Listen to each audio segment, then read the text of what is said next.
నమస్కారం, నేను శ్రీకాంత్ శర్మ. హిందూ ధర్మ చక్రం ఛానల్కి స్వాగతం. ఆధ్యాత్మిక సమాచారం కోసం, సనాతన ధర్మ విషయాల కోసం, దేశం కోసం, ధర్మం కోసం హిందూ ధర్మ చక్రం ఛానల్ని చూస్తూ ఉండండి. ఈరోజు నా జీవితంలో మర్చిపోయినటువంటి రోజు. నిజంగా తపస్సు చేస్తే భగవంతుడు ఏదో విధంగా మనల్ని అనుగ్రహిస్తాడు అని మనము ఏ విధంగా అయితే నమ్ముతామో, ఈ రోజు కోసం కూడా నేను గత కొంతకాలం నుంచి ఎదురు చూస్తున్నాను. ఈరోజు నా తపస్సు ఫలించి గురువుల అనుగ్రహం నాకు లభించింది. ఈరోజు మన ఎదురుగా ఉన్నారు సమన్వయ సరస్వతి బ్రహ్మశ్రీ పూజ్య గురువులు ప్రాతస్మరణీయులు బ్రహ్మశ్రీ సామవేదం షణ్ముఖ శర్మ గారు. వారితో ఈరోజు అనేక విషయాలు తెలుసుకొని మీ అందరికీ వారికి సంబంధించినటువంటి విశేషాలను తెలియజేయాలనేటువంటి తాపత్రయంతో ఈ ఇంటర్వ్యూ మొదలు పెడుతున్నాం. గురుగారు నమస్కారం. గురుగారు, ముందుగా మీకు చాలా చాలా ధన్యవాదాలు. ఎందుకంటే మేము అడగగానే ఈరోజు మా కోసం మీరు సమయాన్ని కేటాయించారు. అందుకు నిజంగా మీకు పాదాభివందనాలు గురుగారు. అయితే సామవేదం షణ్ముఖ శర్మ గారు అనగానే ప్రపంచవ్యాప్తంగా కోటాను కోట్ల సనాతన ధర్మంలో ఉన్నటువంటి వారికి అందరికీ కూడా సుపరిచితులైనటువంటి వ్యక్తులు. మీ గురించి తెలుసుకోవాలని చాలామందికి ఉంటుంది. మీ ప్రవచనాలు ప్రొద్దున లేస్తే మేము మా చిన్నతనంలో ఉదయం లేస్తే ఆకాశవాణిలో జాతీయ గీతం దగ్గర నుంచి ఏదో వచ్చేటువంటిది.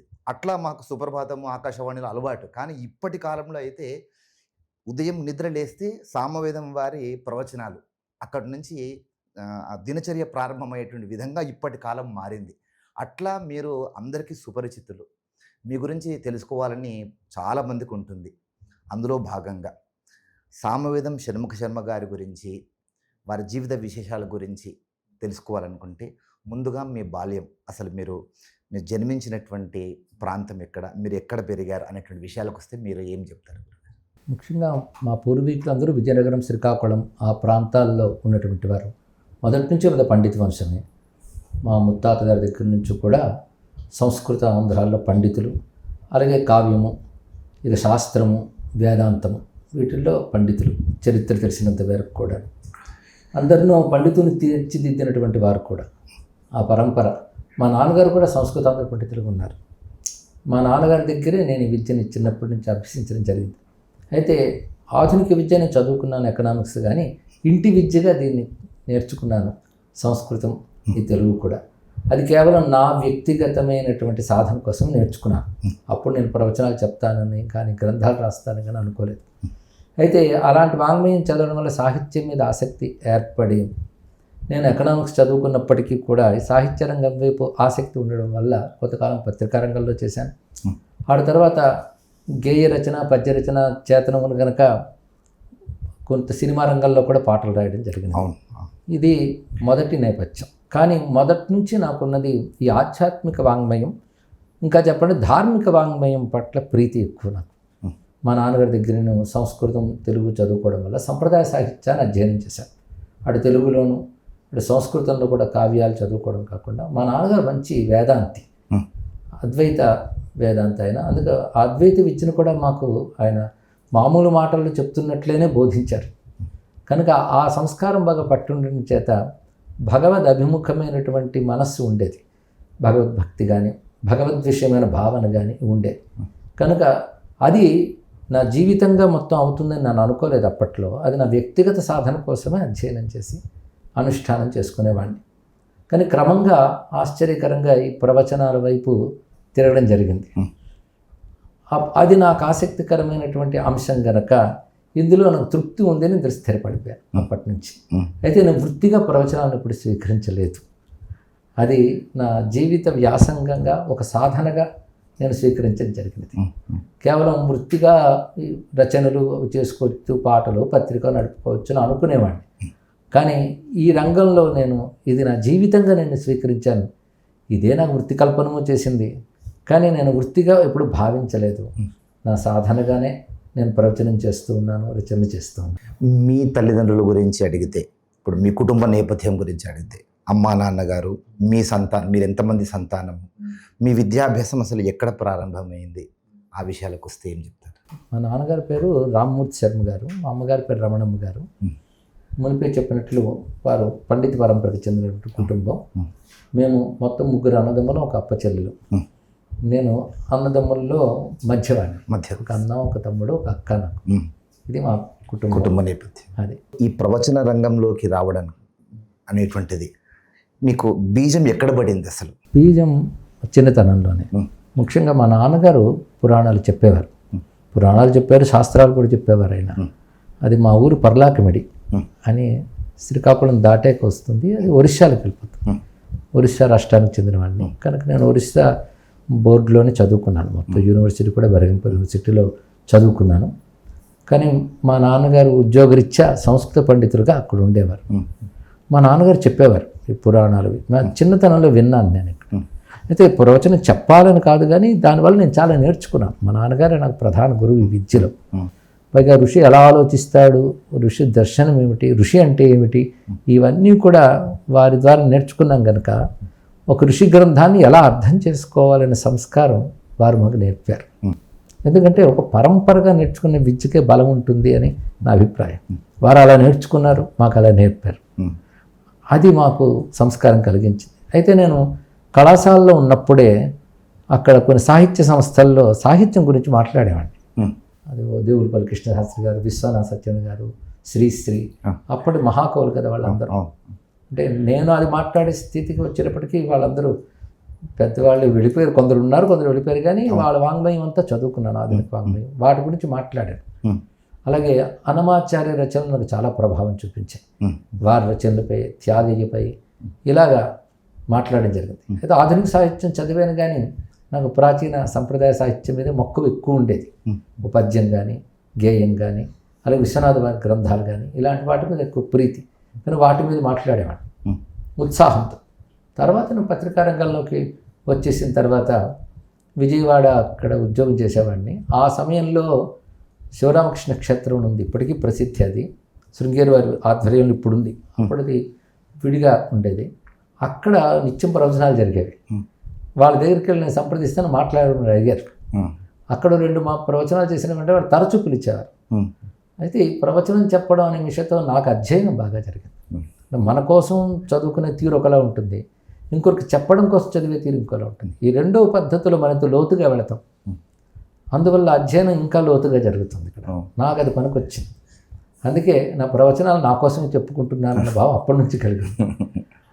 అలాగా ప్రారంభించి కేవలం నా తృప్తి కోసం చెప్పుకున్న విషయం ఇక్కడ. తర్వాత నేను మద్రాసు నగరంలో వచ్చి స్థిరపడి గేయ రచయితగా ఉన్నప్పుడు కొన్ని సందర్భాల్లో ప్రవచనం చేసే అవకాశం లభించింది అక్కడ.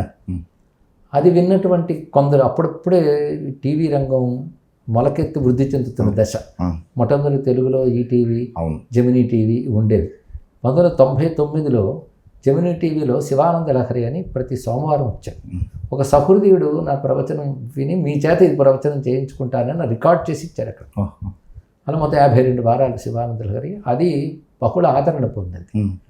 తర్వాత నుంచి 2000 నుంచి ఇప్పటి వరకు కూడా ఈటీవీలో ప్రతిరోజు ఉదయం 6 గంటలకు నా ప్రవచనం వస్తుంది. అది చాలా ప్రారంభం. దానివల్ల ఈటీవీకి నేను చాలా ఎప్పుడు అభినందిస్తూ ఉంటాను. కారణం ఏంటంటే ఈటీవీ ద్వారా నేను అనేక విషయాలు చెప్పాను. వారు నాకు స్వేచ్ఛ ఇచ్చారు. నేను ఏం చెప్పినా వాళ్ళు కాదనలేదు. అనేక విషయాలు చాలా విస్తారంగా చెప్పడం జరిగింది. అంటే సాధారణంగా ప్రవచనాలుగా ఎక్కువ మంది చెప్పని విషయాలు కూడా నేను చెప్పడం జరిగింది. మొట్టమొదటి లలితా సహస్రనామ భాష్యం అక్కడ 2 ఏళ్ళు చెప్పాను. విష్ణు సహస్రనామ భాష్యం కూడా అలా విస్తారంగా చెప్పడం జరిగింది. రుద్ర నమక భాష్యం, శివ సహస్రనామ భాష్యం, లక్ష్మీ సహస్రనామ భాష్యం. ఇంకా అరుదైన గ్రంథాల విషయానికి వస్తే నారాయణీయం అని 1000 శ్లోకాల గ్రంథం నారాయణ భట్టాత్రి. 1000 శ్లోకాలు నేను అక్కడ ప్రవచనం చేయడం జరిగింది, వ్యాఖ్యానం. అలాగే కావ్యకంఠ గణపతి ముందు రచించిన ఉమా సహస్రం, అది 1000 శ్లోకాలు. 1000 శ్లోకాలు వ్యాఖ్యానాత్మకంగా ప్రవచనం చేయడం జరిగింది. ఇలాగ ఒక గ్రంథం యొక్క సమగ్ర స్వరూపాన్ని చెప్పుకోవడం అనేది అక్కడ జరిగింది. మరొకటి నారాయణ తీర్థుడు రచించిన కృష్ణలీలా తరంగిణి, తరంగాలుగా ఎక్కువ ప్రసిద్ధి మనకి. కానీ మహాప్రబంధం, అది చాలామందికి తెలియదు. కొన్ని తరంగాలు మాత్రం తెలుసు, పండితులకి సంగీతకారులకు తెలుసు, కానీ సామాన్యులకు తెలియదు. దానిని ఓ ప్రవచనంగా నేను 1 ఏడాది పాటు చెప్పడం జరిగింది. అది చాలా లోతైన గ్రంథం, ఉపనిషత్తులతో అన్వయిస్తూ ఉంటుంది ఇక్కడ. కనుక చిన్ననాటి నుంచి చదువుకున్న ఉపనిషద్ వాంగ్మయం, వేదాంత వాంగ్మయం నాకు ఆ భాష్యం చేయడానికి సహకరించింది. అలాగా అనేక అరుదైన గ్రంథాలు చెప్పడం, ప్రబంధాల గురించి కూడా మాట్లాడడం జరిగింది. ఎప్పుడైతే టీవీలో వచ్చిందో ఇంకా అనేక ఊళ్ళ నుంచి నాకు పిలుపులు వచ్చాయి. దానితో నాకు ఆ బిజీ పెరగగానే నాకు ఈ రంగం ఇది ఇష్టమైంది కనుక సినిమా రంగాన్ని వదిలిపెట్టడం జరిగింది. అయితే ఇక్కడ సినిమా రంగంలో నేను ఉన్నప్పటికీ పాట రాయడం వరకే సినిమా రంగంతో సంబంధం. అవును, ఇంకే అనుబంధాలు ఉండేది కావు. లేదు.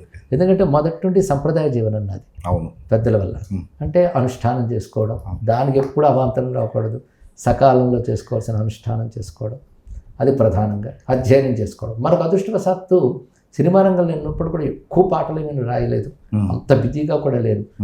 ఏదో రాసాం, కొన్ని పాటలు తృప్తి కలిగిస్తే, కొన్ని పాటలు సినిమాల కోసం రాస్తాం కానీ సాహిత్యం కోసం రాదు కదా. మన హృదయం అందులో ఉండదు, దర్శకుడు హృదయం ఉంటుంది, నటీనటులు హృదయం ఉంటుంది, అలా రాస్తాం. కనుక సమయం చాలా చిక్కింది. దానితో అనేక గ్రంథాలు మళ్ళీ అధ్యయనం చేయడం, ఎందుకంటే అపారమైన వాంగ్మయం మనది, జన్మ సరిపోదు. అయితే ముందే చెప్పినట్టు ఇదంతా వ్యక్తి తారణ కోసం, నా కోసం చదువుకున్నవే, అది తర్వాత 10 మందికి చెప్పడానికి అమ్మవారు అనుగ్రహించారు. ఇది నాకు ఎలా సహకరించిందంటే, అక్కడికి వెళ్ళినప్పుడు నాకు కాంచీపురంతో అనుబంధం. అప్పటికి పరమాచార్యులు వెళ్ళిపోయారు. పరమాచార్యులు చివరి రోజులు ఇంకో సంవత్సరం వెళ్ళిపోతారనగా వారి దర్శనం చేసుకున్నాను. వారి అనుగ్రహం లభించింది నాకు. మౌనంగా ఉన్నారు వారు, కానీ అక్కడి నుంచి నా జీవితం మారిపోయింది. అంటే నేను మద్రాసు రావడం తర్వాతే జరిగింది. మద్రాసు రావడం వల్ల ఆ సంప్రదాయాన్ని అనుసరించినటువంటి శ్రీ విద్యా గురువులు నాకు లభించారు. అక్కడే నా సాధనా జీవితం కూడా మొదలైంది. నా కాంచి యతీంద్రుడి అనుగ్రహం, జయేంద్ర శాస్త్రి స్వామి వారు, శంకర విజయేంద్ర శాస్త్రి స్వామి వారు, వారి అనుగ్రహం కూడా నాకు లభించింది.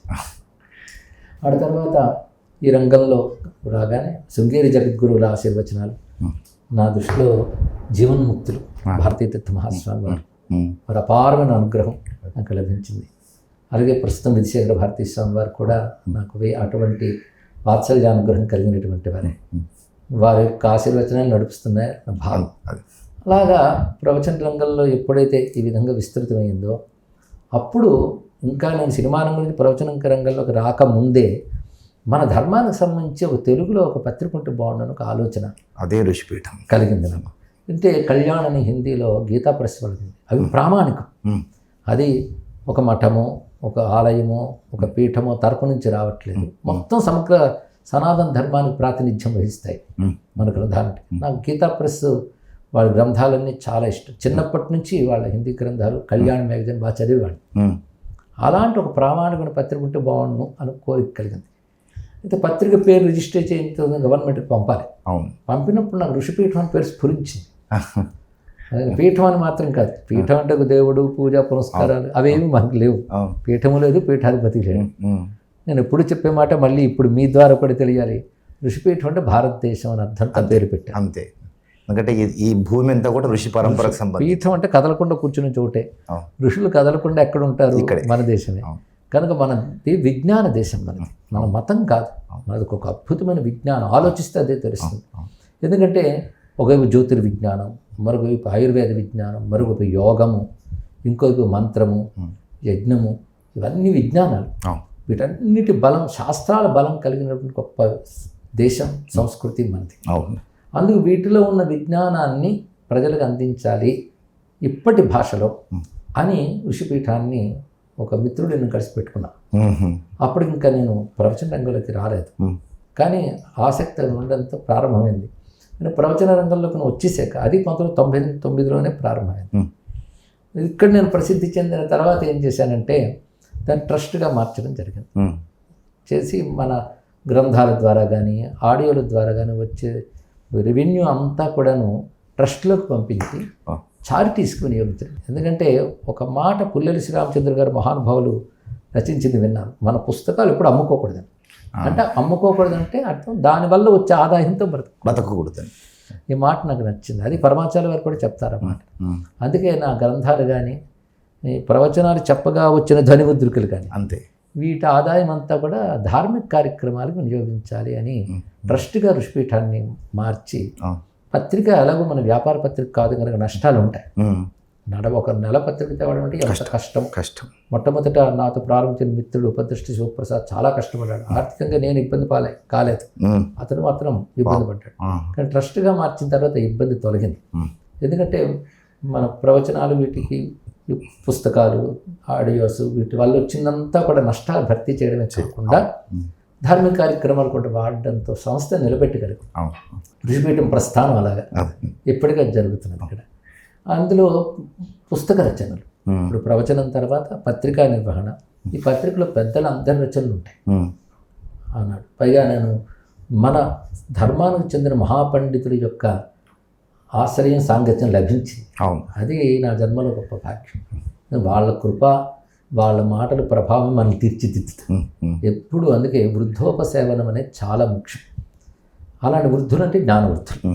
అలాంటి జ్ఞానవృద్ధులు ఆచార్య పుల్లెల శ్రీరామచంద్రుడు గారు, అలాగే మహానుభావులు, యోగిలా సంచరించిన మహానుభావులు పాతురి సీతారామాంజనేయులు గారు, ఇలాంటి వారి యొక్క సాంగత్యం. అలాగే ప్రస్తుతం కూడా మనకున్న విశ్వనాథ గోపాలకృష్ణ శాస్త్రి గారు, కొల్లుపల్లి సీతారామచంద్ర ఘనపాటి గారు, మహాపండితులు, యోగులు, ఇలాంటి వాళ్ళని ఎందరినో కలిసి వాళ్ళతో సంభాషించడం, వాళ్ళ దగ్గర తెలుసుకోవడం, ఇవన్నీ కూడా నాపై ప్రభావం చూపించాయి.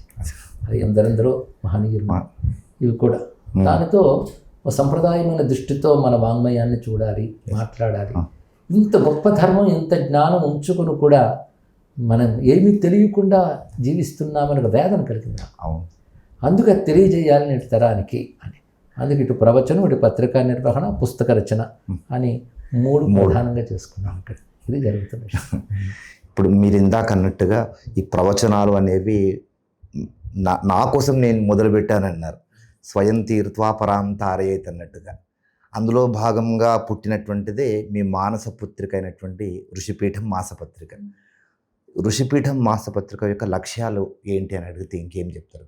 ముఖ్యంగా ప్రధానంగా మన ఋషులు ఇచ్చిన విజ్ఞానాన్ని నేటి తరం అందుకోవాలి. అది ప్రధానమైన లక్ష్యం. ఈ విజ్ఞానం అనేక భాగాలుగా ఉంది. యోగం, జ్యోతిర్విజ్ఞానం, అదేవిధంగా వేదాంతము, ధర్మము, ఎన్నో రకాలు. అలాగే ఆయుర్వేద విజ్ఞానం, ఇవన్నీ ఋషులు ఇచ్చిన శిల్పశాస్త్రం. మన ఆలయ సంపద సామాన్యమైనది కాదు. అందుకే మహాత్ములు, తర్వాత మన ఆలయాలు, సద్గ్రంథాలు, ఈ మూడు మన ధర్మానికి మూలం. కనుక ఈ మూడింటిని మనం తెలుసుకోవాలి.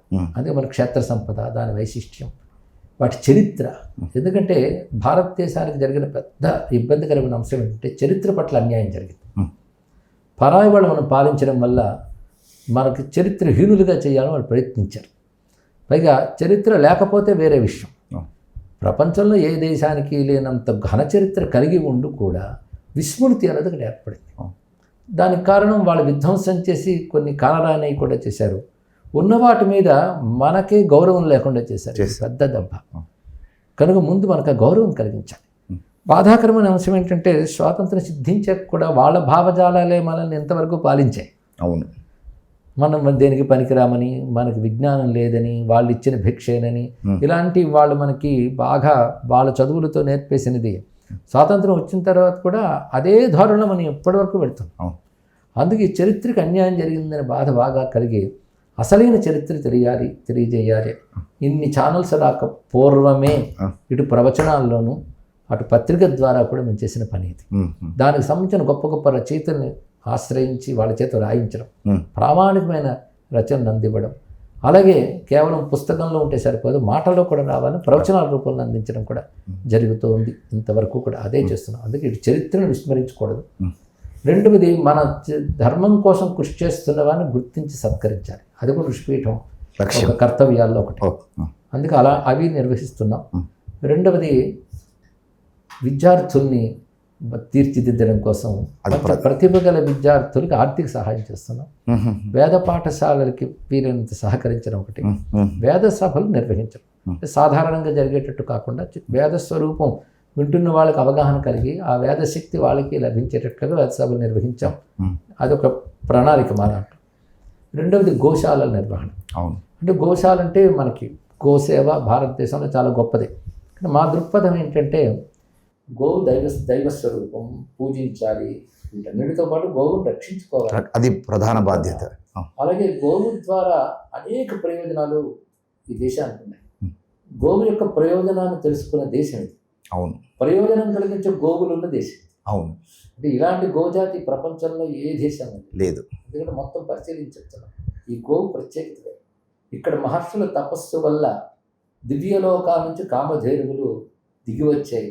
వాటి సంతానమే భారతదేశం గోవు. ఇది కనిపెట్టి తెలుసుకున్న అభిప్రాయం. ఉమ్, అందుకే ఆ గోమయం కానీ గోవు ఉనికి కానీ అవును. అవి మనల్ని పవిత్రం చేస్తాయి, శక్తివంతం చేస్తాయి. అందుకే ఈ దేశాన్ని, ధర్మాన్ని, ప్రపంచ క్షేమాన్ని దెబ్బతీయదలుచుకున్న కలిపురుషుడు ఉమ్, గోవు మీద దెబ్బ కొట్టాడు. అవును. అలాగే గోవు తర్వాత మళ్ళీ ముఖ్యమైనది ఏంటంటే వేదాన్ని, శాస్త్రాన్ని నేర్చుకుని దాని ప్రకారం జీవిస్తున్నవాళ్ళు, వాళ్ళని దెబ్బ కొట్టాడు. ఈ రెండు కలి ప్రభావం చేత అన్యులు మనమే చేయడమే కాకుండా మనలోనే అవగాహన లేక మనమే ఆ రెండింటిని దెబ్బతీస్తున్నాం. అవును. అదే గోబ్రాహ్మణి అభ్యస్తమస్తు నిత్యం అన్నాడు. అవును. ఇక్కడ మళ్ళీ బ్రాహ్మణ అంటే జాతి జాతి కాదు. గొడవ చేయకూడదు. కాదు, అవును. ఎవరైతే శాస్త్రాలను వాటిని అధ్యయనం చేస్తూ దాని ప్రకారం జీవిస్తూ వాటిని సమాజానికి బోధిస్తూ సమాజానికి వాటి ద్వారా శక్తిని ప్రసరింపజేస్తున్నారో అవును. వారిని మనం బ్రాహ్మణులు. అవును. అదే మన జాతిని గౌరవించడం కాదు, జ్ఞానాన్ని గౌరవించడం, ఒక తపస్సును గౌరవించడం, విద్యను గౌరవించడం, ఇది చాలా ప్రధానం. అవును. పరంపరను కాపాడాలి. ఉమ్, అందుకు గోవు ఈ వ్యాధి జ్ఞానం. ఉమ్, ఇక్కడ మన వ్యక్తుల గురించి నేను చెప్పట్లేదు, రెండింటినీ రక్షించుకోవాల్సిన అవసరం ఉంది. ఈ గోవు ప్రత్యేకత. అందుకు గోవు ద్వారా వైద్య ప్రయోజనాలు నెరవేరుతున్నాయి, అదేవిధంగా వ్యవసాయ ప్రయోజనాలు నెరవేరుతున్నాయి, వాతావరణంలో కూడా అద్భుతమైన శక్తి ప్రసరిస్తుంది. అది ప్రజలకు అవగాహన కలిగించాలి. ఆ విధమైన గోశాలని మేము ప్రోత్సహిస్తూ ఆర్థిక సహాయం పెద్ద మొత్తాల్లో చేస్తున్నాం. అంతేకాకుండా గో వైద్యానికి సంబంధించి అంటే గో ఆధారిత పంచగవ్య చికిత్స, దానిపై సెమినార్లు కూడా నిర్వహించాలి. దేశవ్యాప్తంగా ఉన్నటువంటి ఆ నిపుణుల్ని పిలిపించి వాళ్ళ చేత సెమినార్లు నిర్వహించి అవగాహన కల్పించే కార్యక్రమాలు కూడా చేయడం జరిగింది. ఆయుర్వేద శిబిరాలు కూడా నిర్వహిస్తున్నాను నేటికి కూడా. ఇప్పుడు ఇందాక మీరు మాట్లాడుతూ ప్రధానంగా వేదాలపైన దెబ్బ కొట్టడమే లక్ష్యంగా పెట్టుకున్నారన్నారు. ఇది అనాదిగా వస్తున్నటువంటి సాంప్రదాయం గురు. ఎందుకంటే వేదాలను తస్కరించి సముద్రంలో దాక్కున్నట్టు రాక్షసులను చూసాం. అక్కడి నుంచి వేదాలను తస్కరించడము, వేదాలను దూరం చేస్తేనే ప్రయోజనం దూరం అవుతుంది అనేటువంటిది అనాదిగా చూస్తున్నటువంటిది. ఆ విషయం ఇప్పుడు మీరు ప్రస్తావించిన దాంట్లో కూడా కనబడుతుంది. ఎందుకంటే రాక్షస జాతి అనేటువంటిది వారి యొక్క మూలాలు ఇంకా ఉనికి ఉన్నాయి అన్నట్టుగానే తెలుస్తుంది. ఇది ఇప్పుడు ఋషిపీఠం గురించి అన్నారు. ఋషిపీఠం అని అంటే ఇది భరత భూమి అన్నారు. ఇప్పుడున్నటువంటి వ్యవస్థలో దేశరక్షా సమం పుణ్యం, దేశరక్షా సమం వ్రతం, దేశరక్షా సమో యోగో దృష్టో నైవచ నైవచ, ధర్మశాస్త్రం చెప్తున్నటువంటి విషయమే ఇది. ఇప్పుడున్నటువంటి యూత్కి కానివ్వండి, జనరేషన్కి కానివ్వండి, పిల్లలకి కానివ్వండి, దేశ భక్తి అనేటువంటిది లోపిస్తూ ఉన్నటువంటిది మాత్రం చాలా చూస్తున్నాం. ఎందుకంటే అన్యమతస్థులకు ఆకర్షణ కావడం అనేటువంటిది లేదు, మన విద్యా మూలాల్లో పెద్దగా ఏమీ లేదనేటువంటి ఒక భావన కలిగి ఉండడం అనేటువంటిది. ఋషిపీఠం మాసపత్రిక ద్వారా ఆ మూలాలను మీరు అందిస్తున్నారు. కానీ దేశభక్తి అనేటువంటిది ఇంకా ప్రజల్లోకి చైతన్యవంతంగా వెళ్ళాలి అని అంటే కనుక ఇప్పుడు ఒక దేశభక్తిని కలిగి ఉంటే వ్రతం చేసిన దానికంటే కూడా, యాగం చేసిన దానికంటే కూడా గొప్పది అని చెప్తుంది. అలాంటి దేశభక్తి ప్రజల్లోకి ఇప్పుడున్నటువంటి జనరేషన్కి అందాలని అంటే ఏం చేస్తే యూత్కి బాగా చేరుతుంది? మొదట తెలుసుకోవాల్సింది ఈ దేశం ధర్మం రెండు కాదు, రెండు కలిపి ఒకటి. ఇది ఎలా అంటే ఒక మనిషి ప్రాణం కలిసి ఎలా ఉంటాయో దేశం ధర్మం కలిసి ఉంటాయి. ప్రాణం లేని మనిషిని, మనిషి లేని ప్రాణాన్ని ఊహించరు. ఈ రహస్యం పట్టుకోగలగాలి మనం. అయితే ఈ రహస్యం మనకంటే మన శత్రువులు పట్టుకున్నారు. అందుకే ఈ దేశాన్ని దెబ్బతీయడానికి ధర్మాన్ని దెబ్బతీశారు. చిత్రం ఏంటంటే మన ధర్మంలో పుట్టిన వాళ్ళకు కూడా ధర్మం పట్ల గౌరవం లేదు. ధర్మం పట్ల గౌరవం పోగానే దేశం పట్ల భక్తి ఉంటుంది. ఇది చాలా ప్రధానం. ఈ రహస్యాన్ని మొట్టమొదటి పట్టుకు చెప్పిన ప్రాచీనుల్లో చరిత్రలో చూస్తే స్వామి వివేకానంద మనకు కనబడతారు. ఆయన గొప్ప మాట చెప్పాడు, ప్రాణం లేని మనిషి ఎలాగో హిందూ ధర్మం లేని దేశం అదే అన్నారు. ఎందుకంటే ఈ దేశం గురించి అంటే దేశం అనగా ఒక భౌగోళిక ఉన్నటువంటి భూఖండం కాదు.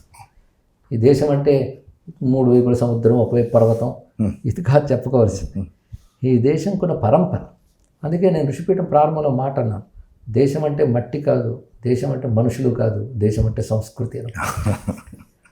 ఒక దేశం యొక్క వ్యక్తిత్వం దాని సంస్కృతి, దాని పరంపర మీద ఉంటుంది.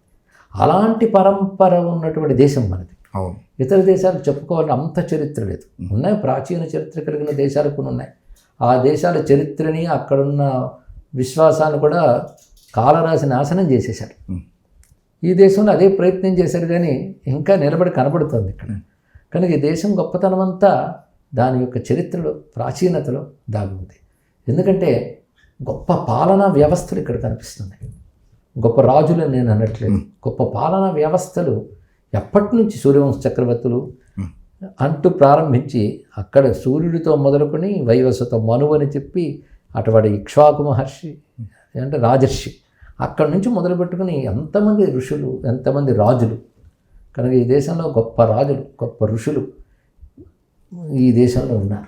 ఋషులు జ్ఞానాన్ని ఇవ్వడం, రాజులు ధర్మాన్ని నిలబెట్టడం, దానికి తగ్గ జీవితాన్ని వాళ్ళు చూపించడం, ఇలాంటి గొప్ప చరిత్ర కలిగినటువంటి మన దేశం వాటిని విస్మరిస్తాం. కనుక అవన్నీ తీసుకురావాలి. విధ్వంసాల పేరుతో ఎన్నో నాశనం చేసేశారు. ఇంకోవైపు మన గ్రంథాలు తగలబెట్టేశారు. ఈ విద్యను అందిస్తున్నటువంటి వారిని సంహరించారు. ఈ విద్యా కేంద్రాలైన అనేక విశ్వవిద్యాలయాన్ని నాశనం చేశారు. మన నలంద, తక్షశిల అంటాం, ఇంకా ఎన్నున్నాయో. కొన్ని వేల విద్యాలయాలు కాశ్మీర్ దేశంలో ఉండే. అలా భారతదేశం అంతా కూడా ఇలాంటివన్నీ పోయాయి. ఆఖరికి ఎలాంటి పరిస్థితి ఏర్పడిందంటే మనకు విద్యలు ఉన్నాయని కూడా మనం మర్చిపోయాం. అసలు మనకున్న విద్యలు పేర్లు ఒక్కసారి రాసుకుంటే ఆ పేర్ల గురించి పేర్కొన్న కాలం గురించి చూస్తే ఆ కాలానికి ఇతర దేశాలు ఇన్ని విద్యలు లేవు. కనుక విద్యల దేశం, విజ్ఞాన దేశం అయిన మన దానిలో సూక్ష్మ దృష్టి ఇప్పుడిప్పుడు పెట్టుకొస్తాం. కనుక ఈ దేశము, ఈ ధర్మము, ఈ రెండింటికి ఉన్నట్టు అనుబంధం తెలుసుకోగలిగితే దేశం బాగుంటాడు, ధర్మం బాగుంటుంది. మీరు ఒక్కటి గమనించండి, చరిత్ర చూసినా, ప్రస్తుత చరిత్ర చూసినా, అంటే గతం కానీ ప్రస్తుతం కానీ పరిశీలిస్తే మన ధర్మాన్ని కంటిపెట్టుకున్న వాళ్ళకున్న దేశభక్తి ఇతరులకు ఉంటుందా? ఎందుకంటే ఇతరులకి వెంటనే ఏమనిపిస్తుంది, దేశాన్ని ముక్కలు చేయాలనిపిస్తుంది. తాము ఎక్కువైపోగానే మాకంటూ ముక్కలు చేసి ఇచ్చేయండి అంటారు. అలాగే దేశం 3 ముక్కలు అయిపోయింది. ఇంకా ముక్కలు చేయడానికి సిద్ధంగా ఉన్నారు. ఎందుకంటే వాళ్ళ దేశం అఖండంగా ఉండాలి, క్షేమంగా ఉండాలి అనేది వాళ్ళకి లక్ష్యం కాదు. వాళ్ళ మతం బాగుండాలి, మతంలో వాళ్ళు బాగుండాలి, ఇదే చాలు వాళ్ళకి. ఎవరు క్షేమంగా ఉండాలంటే మా మతంలో ఉన్న వాళ్ళకి క్షేమంగా ఉండాలి. అవును, మీరు ఇందులోకి వచ్చేస్తే క్షేమంగా ఉంటారు, లేకపోతే మీకు క్షేమంగా ఉండనివ్వం. అదే ఇప్పుడు అన్ని చోట్ల కనబడుతుంది. ఈ సత్యాన్ని దాచిపెట్టేస్తున్నాం కానీ అన్ని చోట్ల కనబడుతున్నదే కదా. కానీ ఈ దేశమంతా కూడా అఖండంగా చూస్తూ అందరి క్షేమాన్ని కోరుకుంటూ సహజీవనం, సామరస్యం సహజంగా ఉన్నది ఈ ధర్మానికి. అందుకే మనం అందరిని ఆహ్వానిస్తాం, అందరితో కలిసి బ్రతకగలం. అంతేగాని నాది కాని వాడితో నేను కలిసి బతకలేను, వాడు నావాడిగా మార్చే వరకు అనే సిద్ధాంతం మనకి లేదు. అందుకే ఈ ధర్మం బాగుంటే ఈ దేశం బాగుండడానికి కారణం ఇది. అఖండంగా ఉంటుంది దేశం, ముక్కలు కాదు.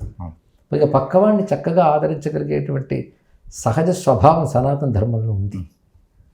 ఎందుకంటే నాకు మంచి భావాలు ఉన్నాయి, నీ భావాలు కూడా నేను గౌరవిస్తాను. అది దీనికి సహజంగా ఉన్న సంస్కారం. అది నేటి తరం తెలుసుకోవాలి. ఇతరుల్ని చాలా ఆరాధనపూర్వకంగా చూస్తారు కానీ మనకి అటువంటి విశ్వాసం కోల్పోయాం.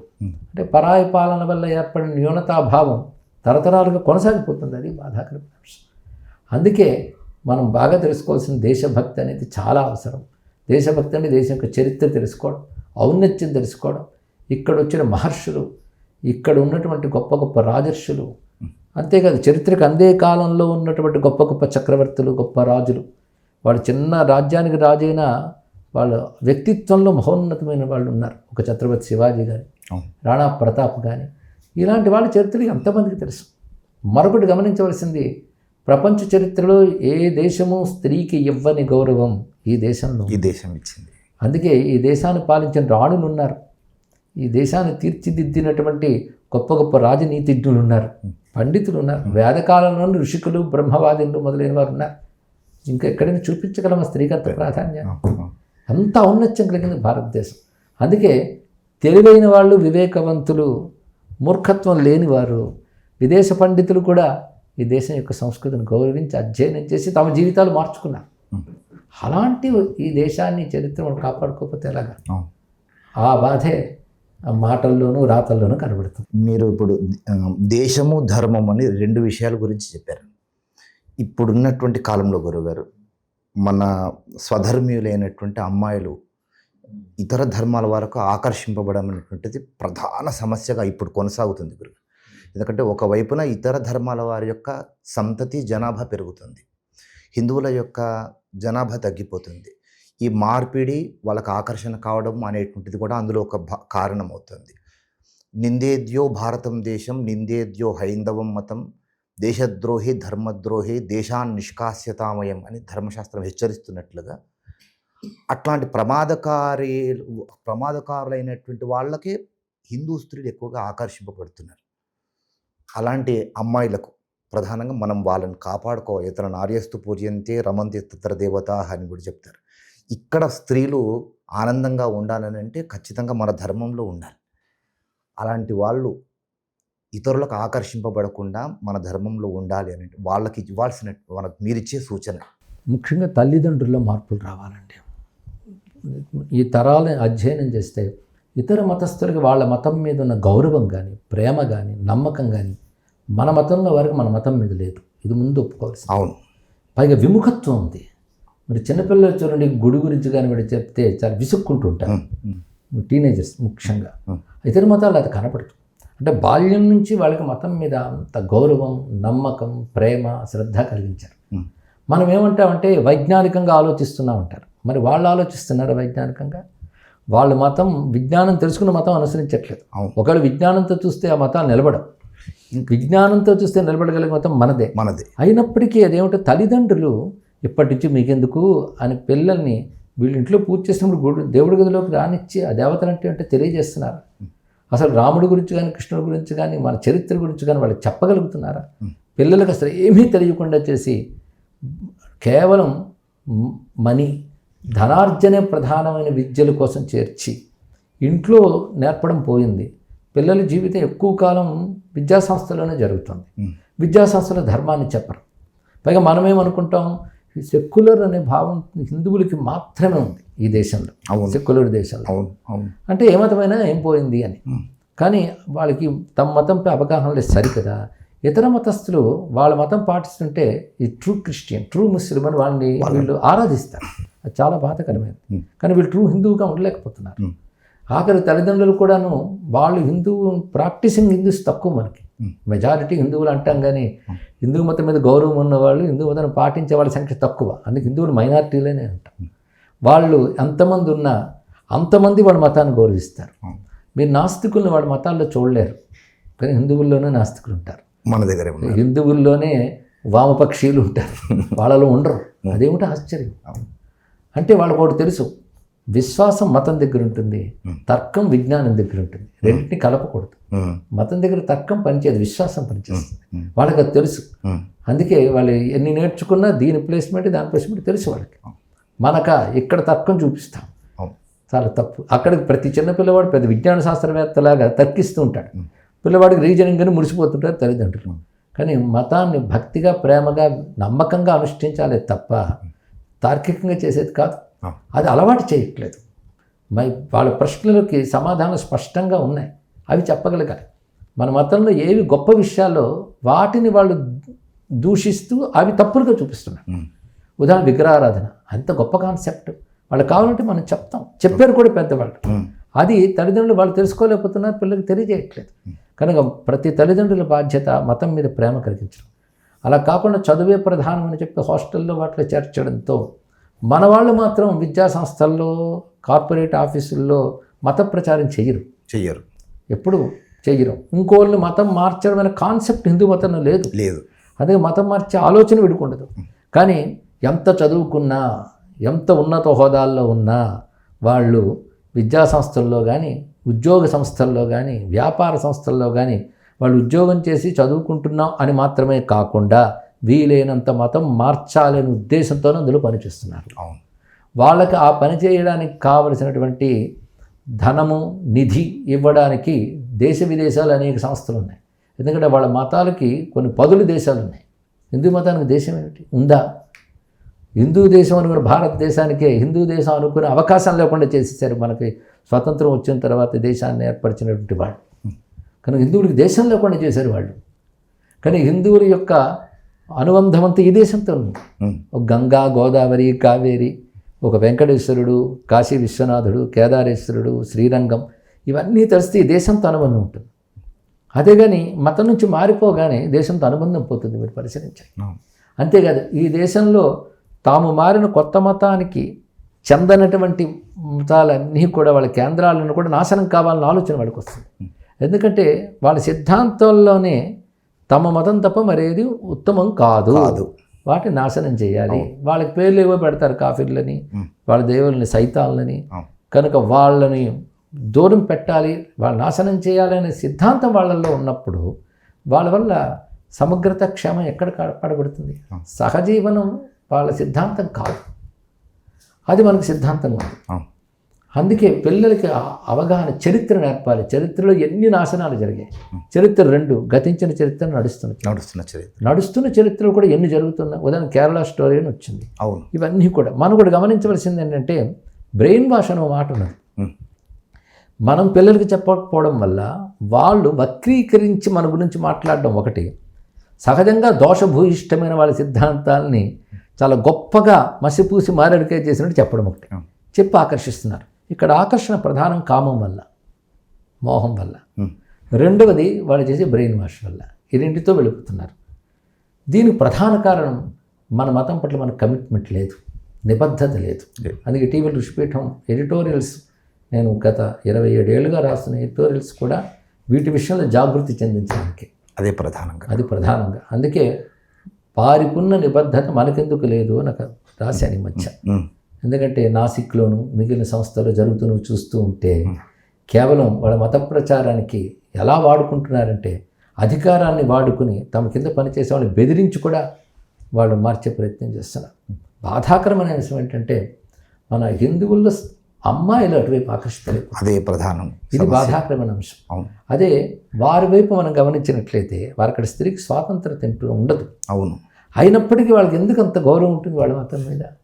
స్త్రీవాదంతో ఆలోచిస్తే వాళ్ళ మతం మీద గౌరవం ఉండకూడదు. అవును. కానీ స్త్రీవాదంతో ఆలోచిస్తే స్వేచ్ఛ ఉన్నది మన సనాతన ధర్మంలో. కరెక్ట్. కానీ వాళ్ళు ఆకర్షితులై తర్వాత ఎంతో దుర్గతులు పాలైపోతున్నారు.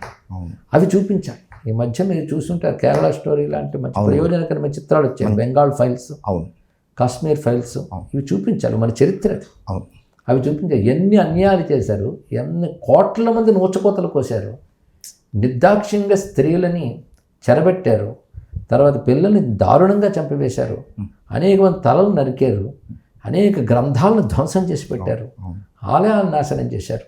ఈ చరిత్ర అంతా పిల్లలకి చెప్పకపోవడం దోషం కాదా? దీన్ని బట్టి ఇతరుల మీద ద్వేషం ఏర్పరచుకోమని కాదు, ఇక్కడ మనల్ని మనం రక్షించుకోవడం చాలా అవసరం. కనుక ముందు ఆ నిబద్ధత మనకు కలగాలి. నా ధర్మాన్ని నేను అనుసరించాలి. ఎందుకు? నా ధర్మం గనక. అంతే ఆన్సర్, మరొకటి కాదు.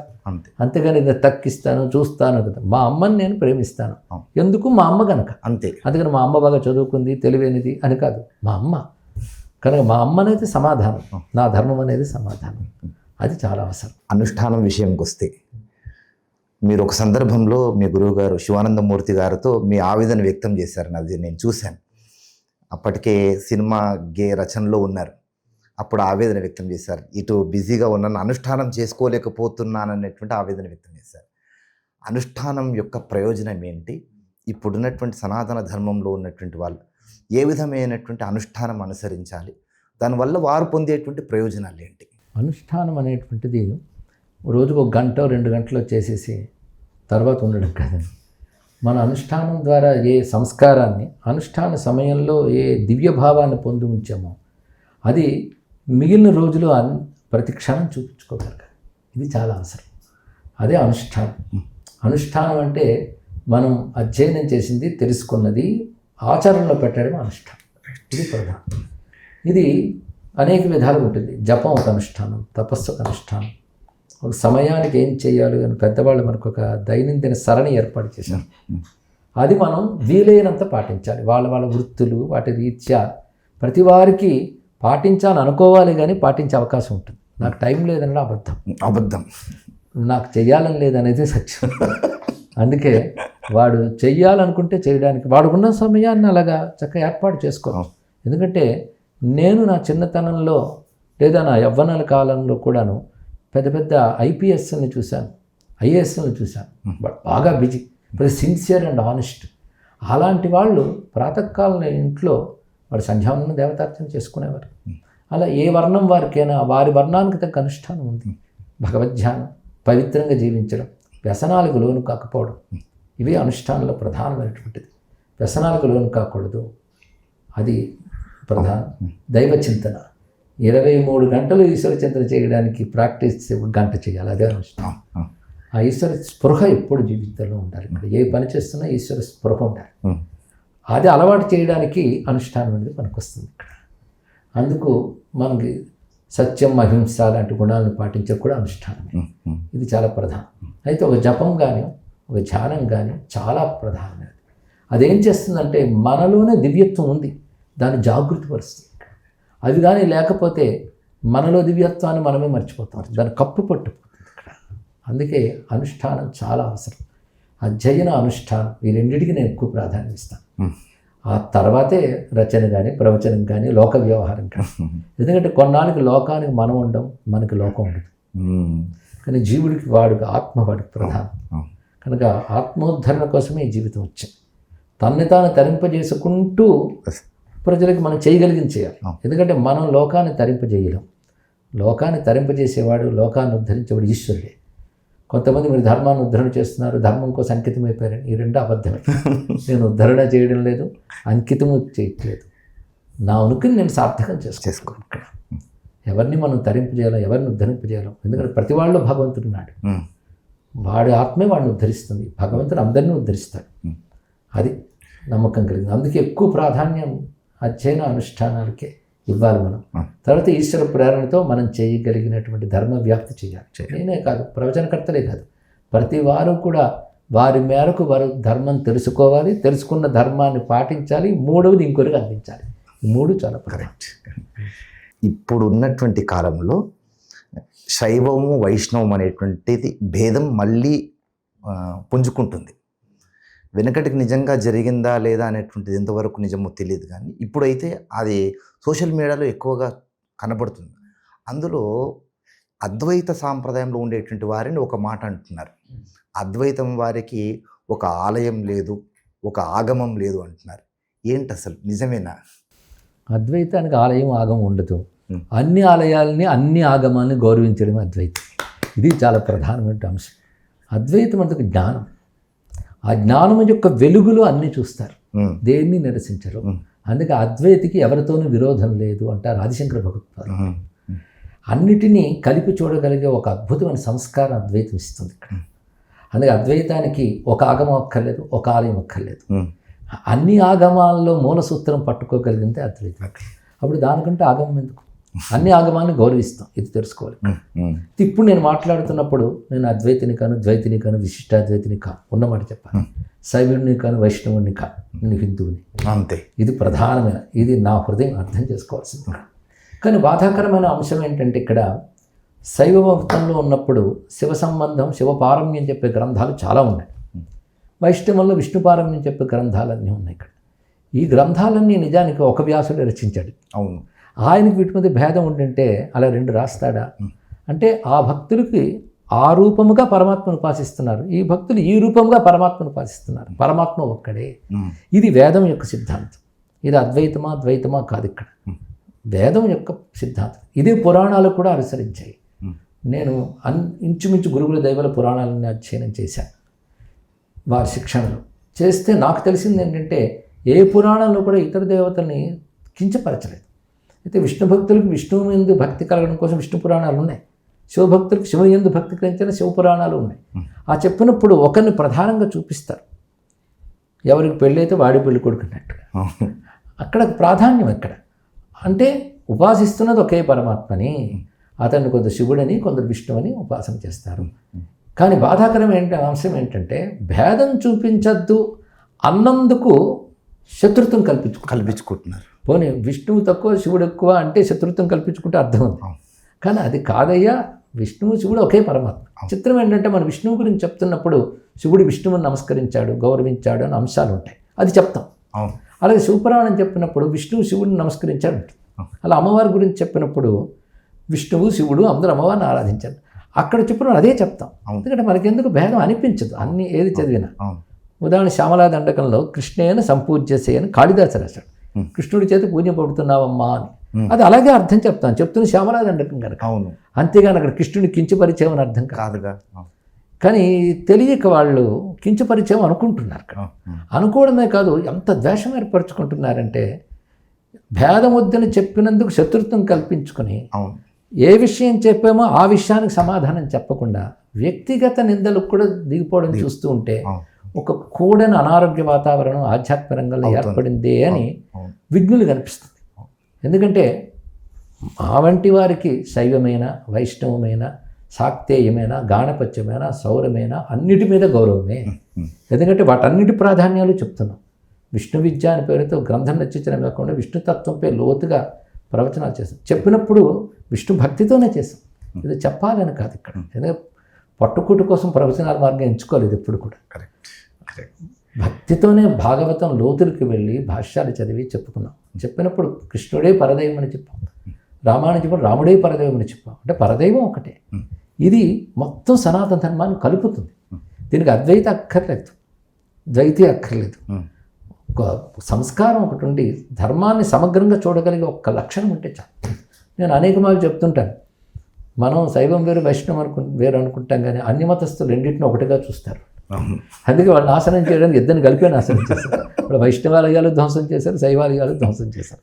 కనుక మీరు స్వామి వివేకానంద కానీ, రామకృష్ణ పరమహంస కానీ ఇలాంటి వాళ్ళు చరిత్రలు చూడండి. అదేంటంటే ఉత్తరాపథంలో మళ్ళీ ఇలాంటివి ఇంత తీవ్రంగా కనబడం. నేను ఇప్పుడు కొందరు మహాకృష్ణ భక్తులను బృందావనంలో చూశాను, మహారామయోగుల్ని అయోధ్యలో దర్శించుకున్నాను. వాళ్ళ దర్శనమే చాలు. కానీ వాళ్ళు ఎక్కడా కూడా శివద్వేషం చూపించలేదు. వాళ్ళు ఆ భేదం లేకుండా ఉంటారు. తులసీదాసు వీళ్ళందరూ కూడా అలాంటి వాతావరణం కావాలి. ఎందుకంటే భారతదేశంలో ఉన్నటువంటి వేదం నుంచి వచ్చినటువంటి మతాలన్నీ కూడా ఒకే పరమాత్మ వైపు చేర్చుతాయని అందరికీ తెలుసు. ఈ మాట అన్నా మరి కోపగించుకున్న పెద్ద ఆయన అంటున్నాడు, ప్రెసిడెంటు వైస్ ప్రెసిడెంటు ఇద్దరు ఉంటారు, ప్రెసిడెంట్ పొగడేమంటే వైస్ ప్రెసిడెంట్ తక్కువ చేసినట్లు కాదు కదా అన్నాడు. కానీ ఆయన మాటలో ఒకడు ప్రెసిడెంట్, ఒక వైస్ ప్రెసిడెంట్ మనకి కించపరచడం కనబడుతుంది కదా, స్పష్టంగా కనబడుతుంది. చిత్రం ఏంటంటే సిద్ధాంతానికి బాగా అంటుకుపోయి వైషమ్యం ఏర్పరచుకోవడం వల్ల అంటే మాటలు వస్తున్నాయి. మాకు మాత్రం అందరూ ఆచార్యులు, అన్ని సిద్ధాంతాలు గౌరవనీయాలి. అందుకే ఎప్పుడు ఏ ఆచార్యులను నిందించలేదు, ఏ సిద్ధాంతాన్ని కూడా కించపరచలేదు. ఇది తెలుసుకోవాలి. వేదం చెప్పిన సర్వదేవతలు ఒకే పరమేశ్వరుని యొక్క రూపాలను ఉపాసించడమే ఒక హిందువుగా, ఒక వేద పురాణాలను గౌరవించేవాడిగా, ఉపాసకుడిగా మేము చేస్తున్నాం. అసలు మీ సాహిత్య ప్రస్థానం ఎలా మొదలైందో కొన్ని విషయాలు చెప్పారు. అందులో సాహిత్యం విషయంకి వచ్చేసరికి మీకు ఆధునిక కవుల దగ్గర నుంచి పురాతన కవుల ప్రభావం కూడా మీ మీద చాలా ఉందన్నట్టుగా, శ్రీచలం వంటి ఆధునిక రచయితలు, శ్రీనాథుడు, విశ్వనాథ సత్యనారాయణ గారు మొదలైన సాహిత్యము, వీళ్ళందరి సాహిత్యాలు మీరు ఔపాసన పట్టినట్టుగా కూడా మీ సాహిత్యాన్ని బట్టి తెలుస్తుంది. ఇంకా ఆధునిక రచయితలు, కవులలో ఎవరెవరి సాహిత్యాన్ని మీరు పరిశీలించారు బాగా, వారి ప్రభావం చిన్నప్పటి నుంచి మీ పైన ఏ విధంగా ఉంది? ఔపాసన పట్టడం కాదు కానీ వీలైన చదువుకున్నాను. అదొకటి. నన్నయ్య గారి నుంచి మన ప్రాచీన పద్య సాహిత్యం అంతా చదువుకున్నాను. అలాగే సంస్కృత గ్రంథాలు కూడా, కావ్యములు, పురాణాలు ఇవి చేసుకున్నాను. వేదాంత వాంగ్మయం కూడా, ఉపనిషత్తులు, బ్రహ్మసూత్రాలు ఇవి గురుముఖత పాఠంగా చెప్పుకున్నాను కూడా నేను. అయితే ఆధునిక సాహిత్యంలో నాకు బాగా శ్రీశ్రీ దేవులపల్లి కదిపిశారు. అలాగే నారాయణ రెడ్డి గారు గొప్ప రచన, అసలు గేయం మీద ప్రేమ పుట్టింది వాళ్ళ వల్ల. పాటని అద్భుత శిల్పంలా మలిచిన మహానుభావులు. సినిమా రంగాలు కూడా మహాపండితులు ఉన్నారు. ఆత్రేయ గారు, అప్పట్లో ఆరుద్ర, సముద్రాల, వీరందరూ ఈ రంగం నుంచి వచ్చిన వాళ్ళు కదా. అందుకే నన్ను ఆకర్షించింది, కానీ అంత పట్టుకుని ఉండవలసిన రంగం కాదని వదిలేశాను, అది వేరే విషయం. కానీ అనేక మంది పెద్దల్ని కూడా ప్రత్యక్షంగా చూశాను. పండితులు సీతారామ శాస్త్రి గారు, వేటూరు గారు, ఇలాంటి మహాపండితులు. సాహిత్య జగత్తులో అన్నమాచార్యుల రచనలు నాకు బాగా ప్రీతి. ఆయన మహానుభావుడు. తెలుగు సాహిత్యంలో సాహిత్య దృష్టితో చూస్తే 14,000 కీర్తనలు దొరికే మనకి, 32,000 రాస్తే. అలాగే త్యాగరాజ స్వామి వారు నాకు దైవం. ఆయన వాంగ్మయాన్ని అంతటిని అధ్యయనం చేశాను. ఆయన జీవన శైలి, ఆయన ఉపాసన మార్గం. ఇందాక మనం చెప్పినట్లు శివుడవో, మాధవుడవో, కమలభవుడవో అన్న రామభక్తుడు ఆయన.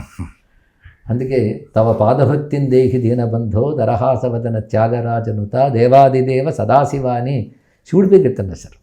ఆ భక్తి ప్రధానం. నాకు త్యాగయ్య, ముత్తుస్వామి దీక్షితులు వారు, వీళ్ళు ఒక వాగ్గేయకారులు, సంగీత రంగం మాత్రమే కాదు, గొప్ప సాహిత్యకారులు. ఉపాసన మార్గాన్ని తీర్చిదిద్దిన మహానుభావులు శ్యామశాస్త్రి గారు, ఇంకా నారాయణ తీర్థులు వారు, వీళ్ళందరూ కూడా మహనీయులు. వీళ్ళ వాంగ్మయ ప్రభావం అంతా నాపై ఉంది. అందుకే నేను సంస్కృతంలో, తెలుగులో కూడా సంకీర్తన వాంగ్మయం ఎక్కువ రచించాను. మొట్టమొదట వృత్తిగా సినిమా రంగం తీసుకున్నా, నా కోసం రచిస్తే భగవంతుని మీద రచిస్తాను అని సంకల్పం తీసుకున్నాను. అంతకుముందు ప్రకృతి రత్నాలు, భావోద్వేగంతో కూడిన విప్లవ గీతాలు ఇలాంటివన్నీ కాలేజ్ డేస్లో అవి కూడా రాయడం జరిగింది. కానీ నేను కాలేజ్ చదువుతున్న రోజుల్లోనే శివపదాలని మొదలుపెట్టాను. శివుని పేరు రచనలు చిన్నప్పటి నుంచి రాస్తున్నాను. అందుకే 1000 పైన అవి అయ్యాయి. క్రమంగా అవి మహానుభావుల ప్రభావం కూడా నా మీద ఉండడంతో శివుని తత్వాన్ని అధ్యయనం చేసినప్పుడు నాకు ఇష్టదైవంగా ఆయన ఉపాసన చేస్తూ క్రమంగా శ్రీ విద్యోపాసనలోకి వచ్చిన తర్వాత అమ్మవారి తత్వం కూడా తెలుసుకొని పైగా ముందు అభేద భావం ఉంది కనుక అటు అంతన్ని కలిపి ఒకటిగా చూడటం. అందుకే నా కీర్తనలో ఎక్కడా కూడా ఏ దేవతను కించపరచడం ఉండదు. కానీ శివతత్వాన్ని అనేక విధాలుగా భావన చేస్తూ శివతత్వం వేదాలు మొదలుకొని అపారమైన వాంగ్మయం ఉంది. అలాగే తమిళ సాహిత్యంలో, తెలుగు సాహిత్యంలో, హిందీలో కూడాను కొన్ని వేల సంవత్సరాల వాంగ్మయం ఉంది ఇక్కడ. అవన్నీ అధ్యయనం చేసి నేను నయనాల చరిత్ర కూడా ప్రవచనం చేశాను. అలాగే వైష్ణవుల రచనలు కూడా ప్రవచనం చేయడం జరిగింది. భక్తి అనేది ఎక్కడున్నో హృదయం కరిగిపోతుంది. అయితే శివపదం అనేది నా జీవితంలో అత్యంత ప్రధానమైన భావిస్తాను. ఎందుకంటే ఆ కీర్తనలు సంస్కృతం తెలుగులో రాసిన వాటిలో ఒకవైపు శివుని మూర్తుల వర్ణన, ఒక్కొక్క కీర్తనలో ఒక్కొక్క మూర్తి, ఒకసారి నటరాజు అయితే, ఒకసారి మృత్యుంజయుడు, ఇంకోసారి భైరవుడు, మరొకసారి వీరభద్రస్వామి, అర్ధనారీశ్వరుడు, సోమాస్కందుడు, ఇలా ఎన్ని ఆగమాలు వర్ణించే ఆ మూర్తులపై కీర్తనలు ఉన్నాయి. శరభేశ్వరుడు ఇలాగా. అలాగే రెండవది శివతత్వం, ఆ తత్వం లోతుగా వెళి చెప్పిన కీర్తనలు ఉంటాయి. మరొక వైపు శివభక్తి విశేషాలు, ఎన్ని రకాల శివ యోగములు ఉన్నాయో ఆ యోగాల మీద కూడా కీర్తనలు ఉన్నాయి.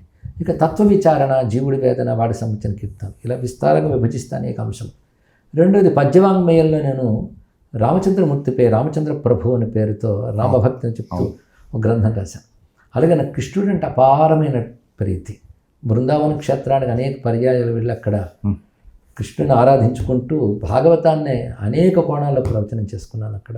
అలాగే హరిద్వారు, గోకర్ణం ఇలాంటి క్షేత్రాలు కూడా భాగవతాలు సప్తాహాలుగా చెప్పడం జరిగింది. 42 రోజుల పాటు వ్యాస భాగవతం చెప్పడం, 21 రోజులు 2 పూటలో భాగవతాన్ని చెప్పడం కూడా జరిగింది. అలా రామాయణం కూడా చెప్పడం జరిగింది. వాటి ప్రభావం చేత కృష్ణ సంబంధమైన రచన కూడా చేశాను. రాసలీలా వైభవం అని ఒక ప్రత్యేకమైన రచన చేశాను నేను గీత రూపంలో. అది త్వరలో నృత్య రూపంలో కూడా రాబోతున్నది ఇక్కడ. అలాగే ఇటు శివపదం, ఇటు ఈ రచనలు, అమ్మవారి రచనలు, మొత్తానికి ఏది చేసినా భగవంతుడిపై. నీలకంఠేశ్వర అనే పేరుతో శివుడి కంఠంపై నేను 110 పద్యాలు రచించాను. అన్ని కంఠం చుట్టూరే వర్ణన చేసి అందులో శ్రీమత్ శబ్ద మహాబ్దిమంథన కళాశీలుండను వేళ ఈశా మున్ముందెన కాదు కట్టకడపన్ సాధించు నా వాంగ్మయ ప్రామాణ్యంపు ఫలమ్ములన్నీయును నీ పాదాలపై నుంచెదన్ సీమాశూన్య కృపా మహత్వ నిపుణ శ్రీ నీలకంఠేశ్వర అని ప్రారంభించి దేవతలు మథనం చేసి మొట్టమొదటి వచ్చిన విషయం నీకు ఇచ్చేశారు, తర్వాత వాళ్ళు పంచుకున్నారు. నేను అలా కాకుండా ఈ శబ్ద సముద్రాన్ని మథనం చేసినప్పుడు నాకు వచ్చిన ప్రతి రచన నీకే అంకితం చేస్తాను. చివరి వరకు వాళ్ళ అమృతం వరకు నీతో వెళ్ళలే, విషంతో వదిలేశాను. నేను నాకు అమృతం వచ్చినా నీకే ఇస్తాను అని చెప్పి ప్రారంభించి రుద్రా నీ జడ కెంపులందు లలితారూపమ్ము పాలమ్మునం రౌద్రశ్రీ కళ దుర్గ హాసమున లీలన్ శారదామూర్తి శ్రీభద్రంబవు గళమందు కాళి తనుగున్ పాలించ గౌరీ ప్రభల్ చిద్రూప నిన్ను చూడ తల్లి కనిపించని నీలకంఠేశ్వర. శివుల్లో అమ్మవారి యొక్క అన్ని రూపాలను చూస్తూ వర్ణించిన వర్ణన ఒకటి. ఎంతోయున్న హలాహలానలము నింతే చిట్టి నేరేడుగా వింతందాలిచి మృంగినట్టి పలు విన్నాణివవు నీవు ఆ కొంతన్ మాయము చేయకే గళమునన్ కూర్చుండగా చేసితో భ్రాంతిన్ బాపు అభీత చిహ్నమిది ఔరా నీలకంఠేశ్వర.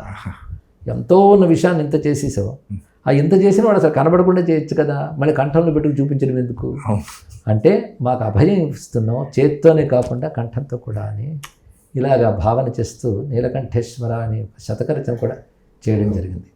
అంటే శివపదాలు వివిధములైన సంస్కృతంలో తెలుగులో కూడా రచించాను. దాన్ని బాలసుబ్రహ్మణ్యం గారు మొట్టమొదటి అద్భుతంగా గానం చేశారు. ఆయన చాలా ప్రీతి వాటిపై. తర్వాత ఎక్కువగా స్వరరచన చేసిన వారు గరిమెళి బాలకృష్ణ ప్రసాద్ గారు. వారి పాటలు చాలా ప్రసిద్ధి చెందే.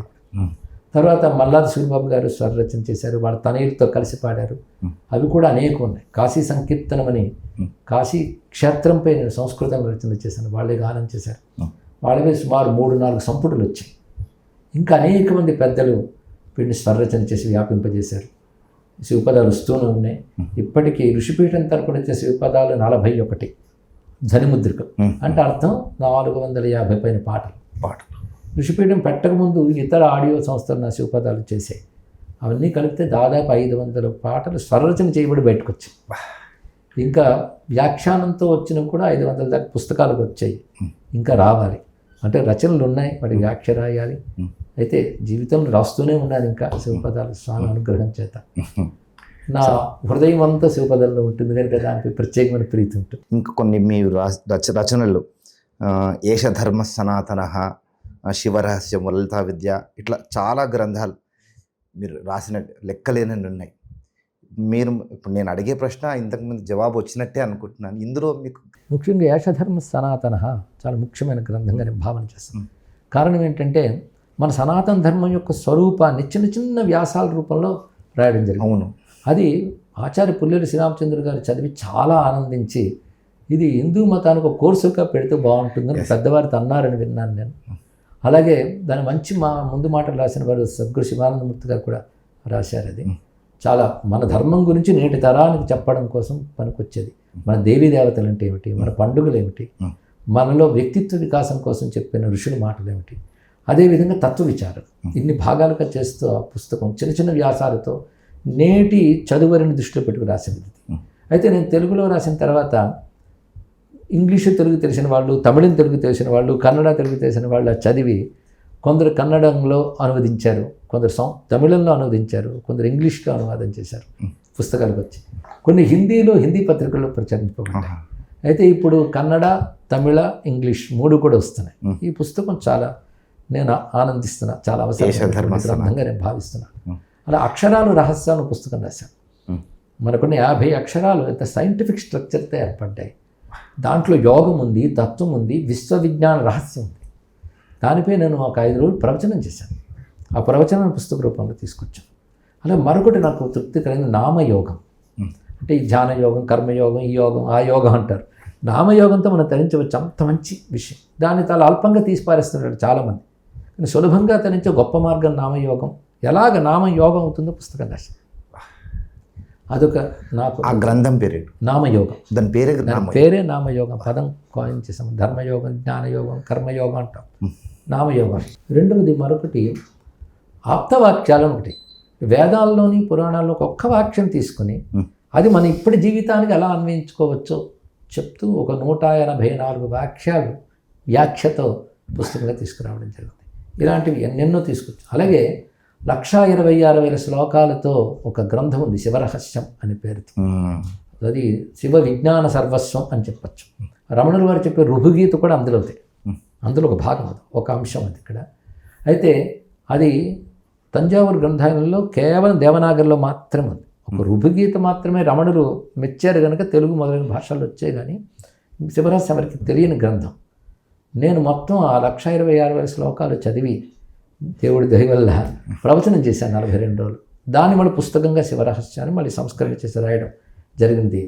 విష్ణు విద్య అనే పేరుతో నేను త్రిమతాచార్యుల భాష్యం స్వీకరించి గ్రంథం రచించడం జరిగింది. దాని పేరు విష్ణు విద్య, విష్ణు సహస్ర భాష్యం. అంటే విష్ణు విజ్ఞానం అందులో ఉందని నా భావం. కేవలం నామాలకు అర్థం చెప్పడం కాకుండా ఇందులో నాకు శంకరులు, రామానుజులు, అలాగే సత్యసంధ తీర్థులు, వీరు మధ్వ సంప్రదాయం చెందించారు. వాళ్ళు నాకు 3 సంప్రదాయాల మీద గౌరవం ఉంది, ఆచార్యుల మీద గౌరవం ఉంది. అందుకే వారు రచించిన వ్యాఖ్యకు పరిశీలిస్తూ సాధకుడైన భక్తుడికి ఎంత మేరకు అవసరమో అది తీసుకుంటే ఆ పుస్తకం రచించడానికి. మరొకటి సత్యభాష్యం అనే ఒకటువంటి అరుదైన భాష్యం ఆధారంగా విష్ణు సహస్ర ప్రతి నామానికి వేదమూలం తీసుకుని ఒక మంచి నాకు మనసుకు తృప్తి కలిగిన గ్రంథం కూడా రచించడం జరిగింది. అలాగే లలితా విద్య అనేది మొత్తం శ్రీ విద్య యొక్క సమగ్ర స్వరూపాన్ని లలితా సహస్రం ఆధారంగా రచించుకున్నాం. ఈ విధంగా విష్ణు, శివ, శక్తి 3ంటికి సంబంధించి ఇంకా రావాల్సిన ఉన్నాయి. ఆదిత్య హృదయం మనం బేస్ చేసుకుని సూర్య సంబంధమైన సర్వ విషయాలు వేద పురాణాలు ఏం చెప్పారో అంతా కూడా గ్రంథంగా వచ్చింది. మయూరుడు శూరశతకం లాంటి ఒక మహాకావ్యాలు ఎంత వాంగ్మయం ఉందండి. మన పరస్పర ద్వేషాలతో వాటిని దూరం చేసుకుంటున్నాం, కానీ ఎంత అద్భుతమైన వాంగ్మయం అనుకున్నదో. ఆ సూర్య సంబంధమైన విషయాలు ఒకసారి టీవీలోనే సంవత్సరకాలం చెప్పాను. తర్వాత వివిధ రీతుల్లో ప్రవచనాలుగా చెప్పి అది పుస్తకంగా తీసుకొచ్చాను. గణపతిపై వేదం మొదలుకొని అనేక మంత్రశాస్త్రాలు వీటి పరిశీలించి అనేక రోజులు 9 రోజులు ఒక చోట, 11వ రోజులు ఒకటి అలా ప్రవచనం లోతుగా చెప్పడం జరిగింది. అవి కూడా పుస్తకంగా తయారైంది, బయటికి రావాలి. గాణపత్యం. ఇంకోటి సుబ్రహ్మణ్య మతం, సుబ్రహ్మణ్య తత్వం గురించి కూడా పరిశీలన చేసి వాటిని అనేక చోట్ల చెప్పడం జరిగింది. అది కూడా పుస్తకంగా తయారైంది, బయటకు రావాలి. ఇవన్నీ కూడా ఇలా రచన చేయడం జరిగింది. అలాగే చిదంబర రహస్యములకు అరుదైన విషయంపై ప్రవచనం చేశాను. భక్తి సూత్రాల్లో నారద భక్తి సూత్రాలు చాలామంది తెలుసు. నేను దానిపై విస్తార ప్రవచనం చేయడమే కాకుండా శాండిల్య భక్తి సూత్రాలపై బృందావనంలో నేను విస్తారమైన ప్రవచనం చేశాను. నారాయణ తీర్థులు భాష్యం రాశారు. ఇలాగా అరుదైన అనేక గ్రంథాలు, యోగ వాసిష్టంపై విస్తారమైన ప్రవచనం కూడా చేయడం జరిగింది. అంటే ప్రవచనాలు కూడా కొన్ని అరుదైన గ్రంథాలు తీసుకుని చెప్పడం జరిగింది. ఎన్నో లోతైనటువంటి విషయాలు, ఎక్కువ మంది స్పృశించినటువంటి, అంటే పురాణ వాంగ్మయం కాక మళ్ళీ భాగవతాల నుంచి ప్రత్యేక గ్రంథాలు తీసుకుని ఉద్ధవగీత లాంటివి కూడా విస్తార ప్రవచనం చేయడం జరిగింది. రెండవది భగవద్గీత 42 రోజుల పాటు ప్రవచనం చేశాను. అదొకటి జీవితంలో తృప్తికరమైన అంశం. అది అందరి మీద ప్రభావితం చేయడమే కాకుండా ఎందరో గీతాధ్యాయన పనులను తయారు చేసింది.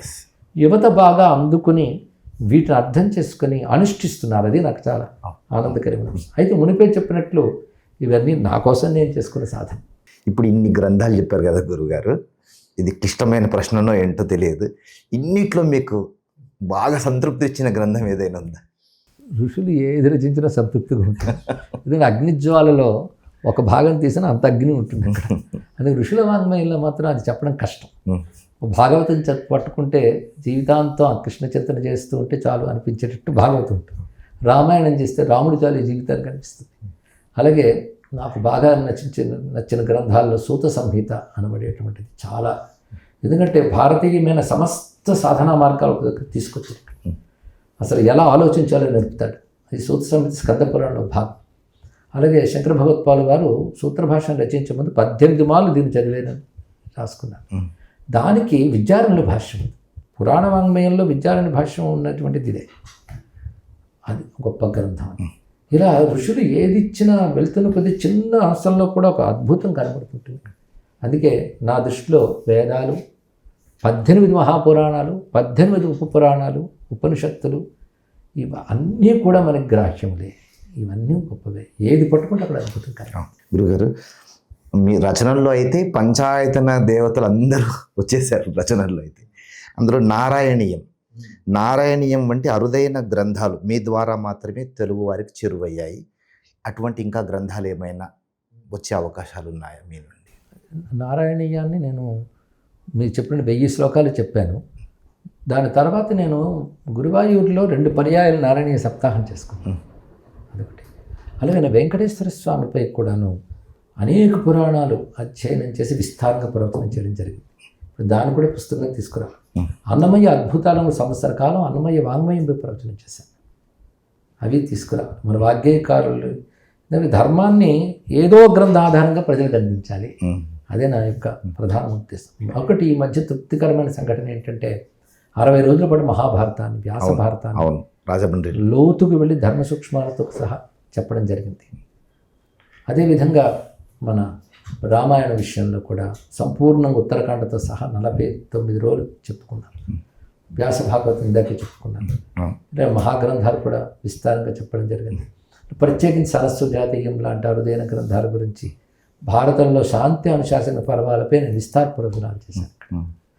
అది సహృదయులను అదే గమనించమని చెప్తున్నాను. ఎందుకంటే సమగ్ర ఆర్షవాంగ్మయంపై చెప్పుకుంటూ వెళుతున్నది తప్ప ఏదో ఒకవైపు ఒరిగిపోయి మరొక వైపును తగ్గించే ధోరణి ఎప్పుడూ లేదు మనకి. మీరు ఇందాక పుల్లెల శ్రీరామచంద్రులు గారు మీరు ఏషధర్మ సనాతన చూసి ఇవి పాఠ్యాంశంగా వస్తే బాగుంటుంది అని మీరు సూచించారు.